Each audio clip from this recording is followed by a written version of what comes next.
ఈ సంవత్సరం గురువు యొక్క ప్రభావం మరియు శని యొక్క ప్రభావం చాలా అనుకూలంగా ఉంది. ఈ సంవత్సరము 100కు 75% అనుకూలంగా ఉన్నటువంటి రాశి వృషభ రాశి.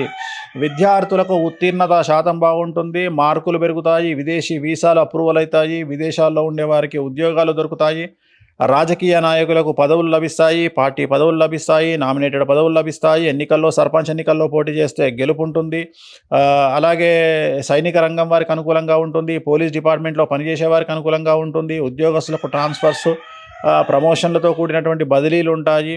కళాకారులకు అవకాశాలు, ఆదాయం పెరుగుతుంది. రైతులకు 2 పంటల దిగుబడి, రాబడి పెరుగుతుంది. సో, కళాకారులకు అనుకూలంగా ఉంటుంది. క్రీడాకారులకు అనుకూలంగా ఉంటుంది. సో, కాంట్రాక్టర్లకు ఎక్కువగా కాంట్రాక్టులొస్తాయి. రావాల్సిన బాకీలు అందుతాయి. సో, ఓవరాల్‌గా ఈ సంవత్సరం వృషభ రాశి వారికి ఇంచుమించుగా నేను చెప్పినట్లుగా 100కు 75% అనుకూలంగా ఉంది. సో, టెన్షన్ పడాల్సినటువంటి పని లేదు.